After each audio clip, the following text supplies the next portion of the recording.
सबकी सेवा ही करो, भगवान को थैंकफुल करो। नहीं टाइम है तो ये नहीं है कि भगवान के आगे बोलो कि भगवान जी मेरा कल को एग्ज़ाम है, प्लीज़ मेरे साथ चलो। नहीं, शुरू दिन से भगवान को थैंक यू कहते रहो कि नहीं, हमारे साथ आप हमेशा हर वक्त हर पल रहो। वो उसके लिए होता है कि भगवान को जब भी देखो और उसका शुक्रिया ही करते रहो कि भाई थैंक यू भगवान, तूने जो दिया मैं तो एक्सपेक्टेड नहीं थी। मुझे नहीं एक्सपेक्ट थी कि मैं ये इतने बड़े घर में, मेरे हस्बैंड में इतना बड़ा घर बनवाएंगे।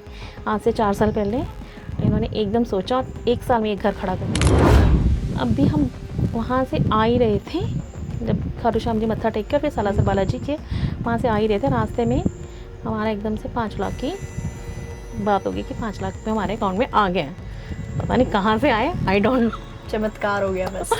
मतलब वो खुशी मेरी लाइफ की सबसे बड़ी खुशी थी कि भगवान ने एकदम से सुनी और सिर्फ जाके भगवान से मत्था ही टेक के आए, मांगा नहीं अभी कुछ नहीं। सिर्फ अपने को टाइम दो मेडिटेशन के साथ, तो फिर आपको लगेगा कि मैं ही मैं हूँ, बस मेरे अंदर ही भगवान है। तो जब हम खुद ही कूल रहेंगे तो दूसरों पे गुस्सा करने का कोई मतलब ही नहीं है। मेरा लाइफ का एक्सपीरियंस यही है कि हर इंसान में जो भगवान होते हैं आप उनकी ही बिल्कुल दिल से सेवा करो तो भगवान अपने आप ही मिल जाते हैं।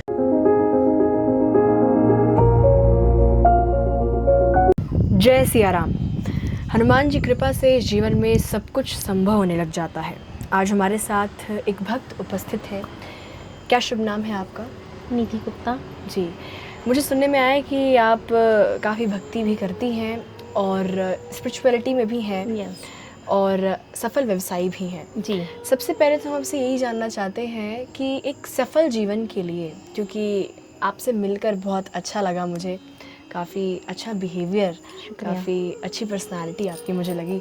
सबसे पहले तो भक्तों को आप यही बताएं कि एक सफल जीवन के लिए, एक हैप्पी लाइफ के लिए भक्त क्या करें? जय श्री राम जी। मेरा एक्सपीरियंस ये है कि लाइफ के लिए ये ज़रूरी नहीं है कि आप एक जगह प्रॉपर बैठ के भक्ति करो। हर इंसान में भगवान होते हैं। मेरा लाइफ का एक्सपीरियंस यही है कि हर इंसान में जो भगवान होते हैं आप उनकी ही बिल्कुल दिल से सेवा करो तो भगवान अपने आप ही मिल जाते हैं। मैंने कभी भी भगवान के मंदिर में जाके, जैसे मेरे घर में एक मंदिर है, मैं वहाँ बैठ के पूजा नहीं करती। मैं मत्था जरूर टेक के आती हूँ पर मैं पूजा नहीं कर पाती क्योंकि मेरे पास उस टाइम एक्चुअली बिज़नेस पे भी देखना होता है और फिर मेरे शॉप पे जितने भी लोग हैं, काम वाले हैं, उनके लिए थोड़ा चाय वगैरह बनानी होती है। तो मुझे लगता है कि सबसे पहले वो ज़रूरी है, उनको ज़्यादा टाइम दिया जाए तो लाइफ चलती है। यानी एक हैप्पी लाइफ के लिए जहाँ पर आप खुश रहें, उसके लिए पहले दूसरों की खुशी को भी देखना ज़रूरी है। हम कोई अच्छा, जैसे क्योंकि आजकल की जनरेशन में जितना मैंने देखा आजकल के लोगों को कि अपने दुख में उतने दुखी नहीं होते जितने दूसरों के सुख को देख के दुखी होते हैं एक्चुअली। कि किसी ने नई गाड़ी ले ली, नया मकान बनवा लिया, तो हम हेट करने लग जाते हैं, नफरत करने लग जाते हैं, इसने ऐसे कैसे कर लिया। बिल्कुल। ये बहुत नेचुरल है, मानव स्वभाव है। तो इसमें आपका क्या कहना है कि मेरी सोच ये है कि जैसे जब मेरी शादी हुई थी, मैं अपना एक्सपीरियंस बताऊंगी। तो मेरा एक छोटा सा घर था जिसमें सिर्फ 2 रूम थे। अच्छा। तो मैंने सोचा है कि नहीं, ठीक है हमारे लिए सफिशिएंट है, लेकिन आने वाले बच्चे नहीं वो कर पाएंगे। मैंने हस्बैंड और अपने फादर इन लॉ को यही बोला था कि हमें दूसरों से कोई मतलब नहीं है, हम प्रोग्रेस करें बस, उतनी ही हमें। तो मैंने सबसे पहले ये बोला था कि अपना गुस्सा ख़त्म कीजिए और सबसे ज़्यादा मतलब लोगों को भगवान मानना शुरू कीजिए। जी, लोगों में ईश्वर देखिए। हाँ बस, बिल्कुल। तो हमें कभी किसी से जेलस भी नहीं हुई इसी वजह से, और हमने अपनी ही प्रोग्रेस पे किया। तो उसके बाद हमारा एक 3 फ्लोर ही वो घर है और फिर अब ये है जी, पूरा विला है। क्योंकि आपसे मिलकर ऐसा लग रहा है कि आप जीवन में बहुत पेशेंस रखने वाली लेडी हैं। आपको बहुत धैर्य है आपके अंदर, क्योंकि आजकल ये जीवन में कई तरह की प्रॉब्लम्स आती हैं। अब जीवन है तो उतार चढ़ाव तो होगा ही, नेचुरली प्रॉब्लम्स आएंगी, लेकिन उसमें क्या होता है, लोगों का धैर्य छूटने लग जाता है, लोगों से चिड़चिड़े होकर बात करना शुरू कर देते हैं। तो उसमें आप लोगों को क्या बताना चाहते हैं कि खुद को पेशेंट कैसे रखें? खुद को पेशेंस रखने के लिए सबसे बड़ी बात है कि सिर्फ अपने को टाइम दो मेडिटेशन के साथ, तो फिर आपको लगेगा कि मैं ही मैं हूँ, बस मेरे अंदर ही भगवान है। तो जब हम खुद ही कूल रहेंगे तो दूसरों पे गुस्सा करने का कोई मतलब ही नहीं है। जब हम खुद खुश रहेंगे ना तो हमें लगेगा दुनिया भी खुश है। वो गुस्सा आएगा ही नहीं। मेरे हस्बैंड हैं, जी। वो करते हैं कभी कभी गुस्सा, लेकिन मैं बोलूँगी गुस्सा करके क्या आपका काम जल्दी हो जाएगा? नहीं ना, काम उतनी ही देर में होगा नेचुरली। बल्कि गुस्सा करके और काम डिले हो सकता है। हाँ, तो मैं तो यही बोलती हूँ कि भाई गुस्सा करने का कोई मतलब नहीं है। जी। मैं अपने बेटे को भी यही समझाती हूँ, मेरी बेटी भी बिल्कुल मेरी तरह गुस्सा नहीं करती है, वो भी बिल्कुल। बिल्कुल भी नहीं गुस्सा करती है। इससे अभी भक्तों के मन में ये सवाल आ रहा होगा, क्योंकि बहुत अच्छी अच्छी बातें आप बता रही हैं कि किस तरह से एक हैप्पी लाइफ क्रिएट आप कर सकते हैं। आपके लाइफ में कुछ ऐसे एक्सपीरियंस रहे हो जहाँ, क्योंकि आप लोगों में ईश्वर को देखती हैं, लोगों की सेवा करती हैं, तो आपको कुछ ऐसे एक्सपीरियंस अपने लाइफ में फेस करने को मिले हो जहाँ आपको लगा हो कि तो बहुत ही कमाल हो गया? क्योंकि लोगों को लगता है कि अक्सर कि ईश्वर की भक्ति करो, क्या दूसरों में ईश्वर को देखना, दूसरों में ईश्वर कैसे देख लें, दूसरों के साथ तो हमारा स्वभाव तो लगभग खराब ही रहता है, मैच नहीं करते। हाँ, तो उसको आप कैसे समझाती हैं कि हाँ, लोगों में भी ईश्वर देखने से चमत्कार होते हैं? मेरा क्या एक्सपीरियंस है ना, जैसे खाटू श्याम जी को ले लो। जी। मैं वहाँ, मतलब मेरी रूटीन है कि मैंने एवरी 6 मंथ जाना ही जाना। खाटू श्याम जाते हैं? बिल्कुल बिल्कुल। और साथ में सालासर बालाजी भी। वहाँ को जाने के पहले मुझे था नहीं, मतलब भगवान मैं समझती नहीं थी कि भगवान ऐसा कुछ है, कुछ मतलब। बिल्कुल। ठीक है ना। फिर मेरे ब्रदर ने बोला था कि एक बार खाटू श्याम जी जाके यहाँ, और मुझे उस टाइम थोड़ी फाइनेंशियल प्रॉब्लम थी। मेरे हस्बैंड मुझसे यही बोलते रहते थे कि निधि कुछ पैसों की प्रॉब्लम हो रही है, कि कैसे करें, सॉर्ट करें एकदम से। ये कोई बात नहीं, हो जाएगी, जब उस पर छोड़ी भी है तो वो अपने आप कर देगा कुछ ना कुछ। तो फिर मेरे ब्रदर ने बोला कि एक बार खाटू श्याम जी चलते हैं। मुझे 6 मंथ से कंपेल कर रहा था कि चल चल चल, और एकदम हमारा 2023 में बना कि हमने जाना है जून में।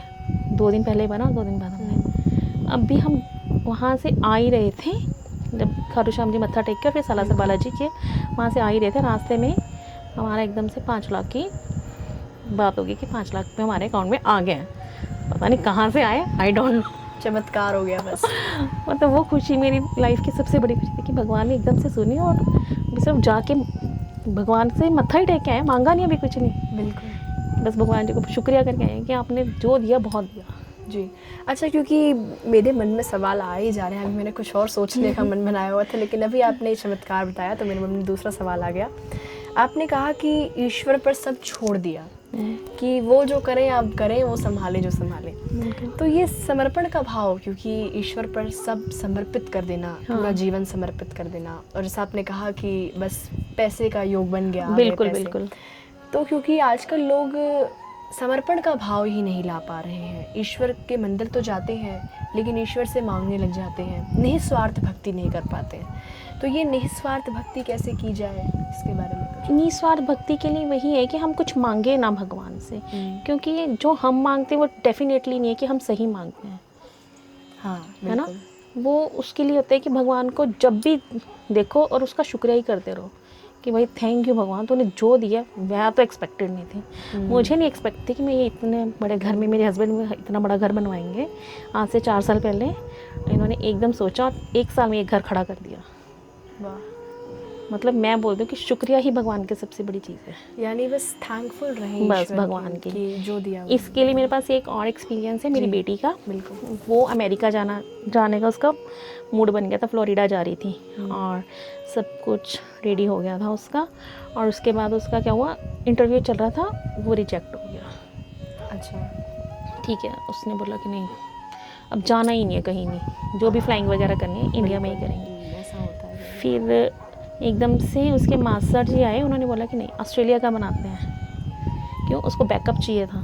ठीक है, वो फ्लाइंग करती, एक पायलट बन जाती, पर ज़रूरी नहीं होता कि आप पायलट की जो हम इतना एंजॉय करो कि एकदम से कई बार फैमिलीज इशू हो जाते हैं कि नहीं आप नाइट जॉब नहीं कर सकते।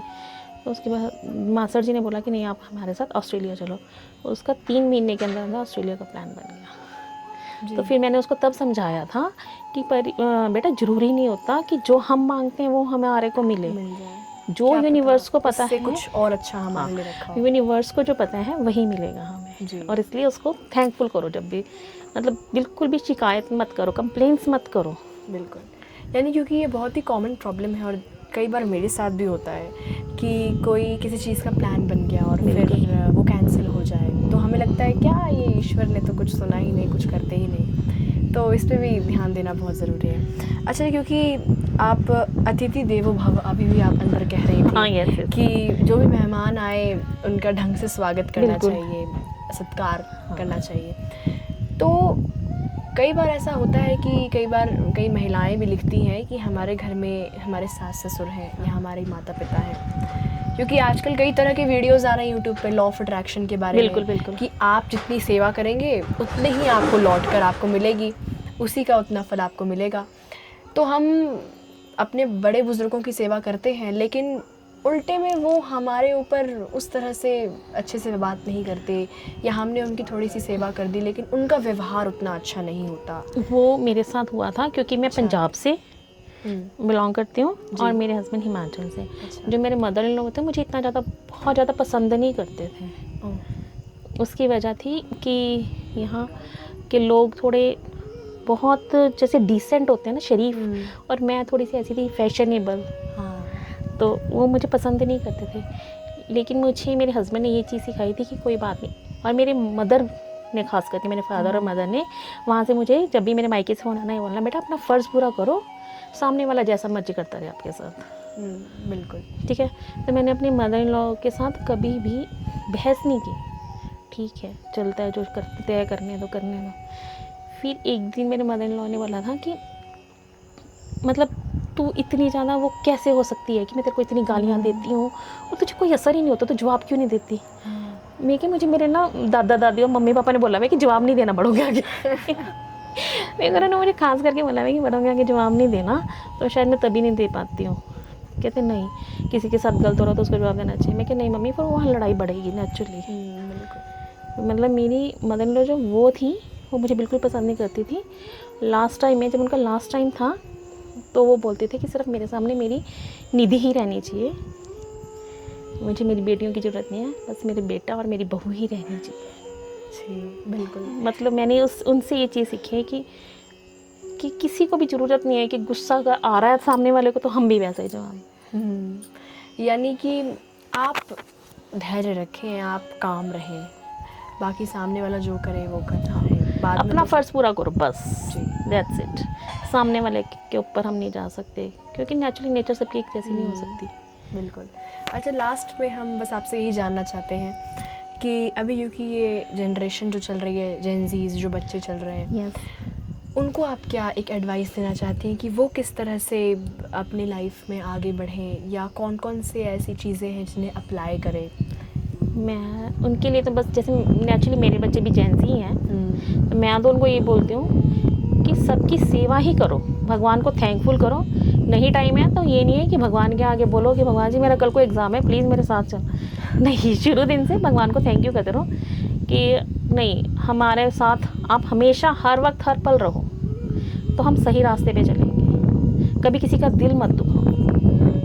बिल्कुल। यानी कई बार ऐसा भी होता है कि लोग लास्ट मोमेंट पे भगवान को याद करते हैं कि भगवान अब तो एग्ज़ाम है, अब आपको कुछ करना पड़ेगा। नहीं, उनको ये शुरू दिन से मेरे बच्चों मैं अपने बच्चों को ही लेके चलूँगी। नेचुरली मैं बाहर किसी के मैं वही बोल रही हूँ ना, मैं किसी के लिए कुछ भी थॉट नहीं रखती कि सामने वाला कैसा है। मैं अपने बच्चों को लेके ही चलूँगी कि भैया पैसा हो ना हो पर लेकिन संस्कार जरूर होने चाहिए। बिल्कुल। संस्कारों में सबसे पहले भगवान ही आते हैं। भगवान को बोलो कि थैंक यू, मैंने हमें ज़िंदगी दी है ना, यही सबसे बड़ी चीज़ है। यानी जो भी पेरेंट्स इस वीडियो को भी सुन रहे हैं, अपने बच्चों में ये संस्कार डालिए। बिल्कुल। आज अपने नेचुरली बच्चों में संस्कार देना ही आजकल सबसे बड़ी चीज़ है। पैसा तो हमें पता है कि बच्चा जैसे मर्जी कमा लेगा, लेकिन संस्कार होंगे तो वो अच्छे वे से कमाएगा, बिल्कुल सही वे से कमाएगा। बिल्कुल। यानी आजकल के इस ट्रेंड को भी फॉलो करते हुए अपनी रीति रिवाजों को भी ध्यान में रखना हाँ बिल्कुल, रीति रिवाजों को मैं कभी अपने बच्चों का कभी शेयर करूँगी तो बहुत ही ज़्यादा डाउन टू अर्थ है, वो नीचे ही बैठ के खाना खाते हैं। अच्छा। ये आप भी बहुत डाउन टू अर्थ हैं और ये बातचीत करके काफ़ी पता चला, काफ़ी अच्छा लगा। बहुत अच्छा लगा आज आपसे बातचीत करके, और मैं चाहूँगी कि आगे आने वाले कई वीडियोस में आपसे बातचीत हो। बहुत बहुत धन्यवाद आपका। Thank you so much. जय सिया राम।